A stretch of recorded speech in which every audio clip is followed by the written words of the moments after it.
پیارے بچوں، السلام علیکم۔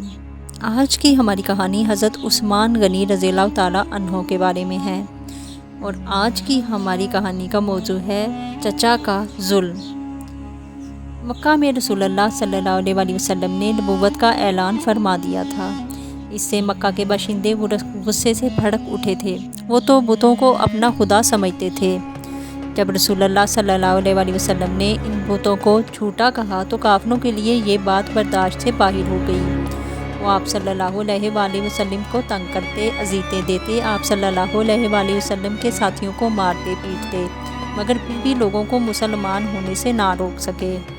ایک دن حضرت ابوبکر صدیق رضی اللہ تعالیٰ عنہ نے حضرت عثمان غنی رضی اللہ تعالیٰ عنہ کو اسلام کی دعوت دی۔ انہوں نے اسے فوراً قبول کر لیا۔ جب ان کے چچا حکم بن ابو العاص بن امیہ کو پتہ چلا تو غصے سے آگ بگولا ہو گیا۔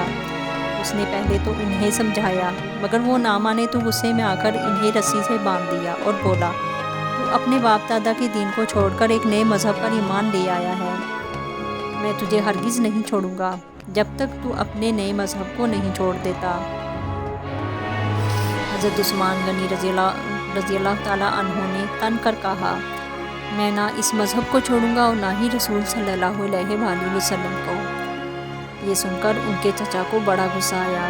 اس نے ایک بار پھر سمجھایا، اپنا آبائی مذہب چھوڑ کر ایک نظر نہ آنے والے خدا کی عبادت چھوڑ دو۔ مگر حضرت عثمان بن عفان رضی اللہ تعالیٰ عنہ نے اپنے چچا کی بات ماننے سے انکار کر دیا۔ اب تو ان کے چچا کو بڑا غصہ آیا۔ وہ گرجدار آواز میں بولا، عثمان، اگر تو نے میری بات نہ مانی تو میں تمہیں بہت بڑی سزا دوں گا۔ حضرت عثمان بن عفان رضی اللہ تعالیٰ عنہ نے کہا، چچا آپ کچھ بھی کر لیں، میں اپنا مذہب نہیں چھوڑ سکتا۔ یہ سن کر ان کے چچا کے تن بدن میں آگ لگ گئی۔ وہ بولا، میں دیکھتا ہوں کہ تمہارا خدا تمہیں میرے ہاتھوں موت سے کیسے بچا سکتا ہے۔ یہ کہہ کر اس نے آپ رضی اللہ تعالیٰ عنہ کو چٹائی میں لپیٹا اور بری طرح مارنا شروع کر دیا، مگر آپ نے چچا کی بات نہ مانی۔ آپ نے مار کھانے کے باوجود بھی چچا کی بات نہ مانی۔ چچا تھک ہار کر بیٹھ گیا تھا۔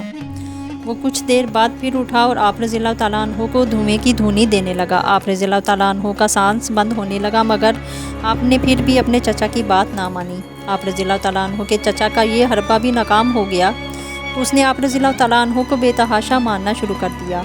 مار کھاتے کھاتے آپ لہو لہان ہو گئے تھے۔ آپ رضی اللہ تعالیٰ عنہ کا چچا آپ رضی اللہ تعالیٰ عنہ کو مارتے مارتے تھک گیا تو بولا، عثمان اب بتا، کیا اب بھی تو اس نظر نہ آنے والے خدا کی عبادت کرے گا؟ چچا کا خیال تھا کہ اس قدر مار کھانے کے بعد آپ رضی اللہ تعالیٰ عنہ اس کی بات مان لیں گے اور عثمان رضی اللہ تعالیٰ عنہ اپنے اکلوتے خدا کو بھول جائیں گے۔ انہوں نے چچا کا دل جلاتے ہوئے کہا، میں اسلام کو چھوڑنے کا سوچ بھی نہیں سکتا۔ اس سے پہلے تم سے جو کچھ ہو سکتا ہے تم کر لو۔ یہ سن کر آپ رضی اللہ تعالیٰ عنہ کے چچا کو پھر غصہ آ گیا۔ اس نے پھر آپ رضی اللہ تعالیٰ عنہ کو مارنا شروع کر دیا۔ آپ رضی اللہ تعالیٰ عنہ نے کہا، چچا چاہے مارتے مارتے میرے ٹکڑے کر ڈالو، میں تمہارے بتوں کی عبادت کبھی نہیں کروں گا۔ آپ رضی اللہ تعالیٰ عنہ کے چچا نے یہ سنا تو وہ چمڑے کا کوڑا نکال لایا۔ اس نے آپ کو کھجور کی رسی سے جکڑ کر باندھ دیا۔ پھر آپ رضی اللہ تعالیٰ عنہ کو کوڑے مارنے شروع کر دیے۔ کوڑا جس طرف جسم پر پڑتا وہاں سے کھال ادھڑ جاتی، تمام جسم زخموں سے چور ہو گیا، خون کے دھارے بہنے لگے، لیکن چچا آپ رضی اللہ تعالیٰ عنہ کے دل سے رسول اللہ صلی اللہ علیہ وسلم کی محبت کو نہ نکال سکا۔ آپ رضی اللہ تعالیٰ عنہ کا چچا آپ کو مار مار کر تھک چکا تھا۔ جب اس نے دیکھا کہ آپ رضی اللہ تعالیٰ عنہ کسی طرح بھی نہیں مان رہے تو اس نے آپ رضی اللہ تعالیٰ عنہ کو چھوڑ دیا اور اپنی ہار مان لی۔ اس کہانی سے ہمیں یہ سبق ملتا ہے کہ ہمارے جو آقا صلی اللہ علیہ وسلم کے اصحاب ہیں، انہوں نے دین حق کے لیے کتنی مشکلیں برداشت کیں۔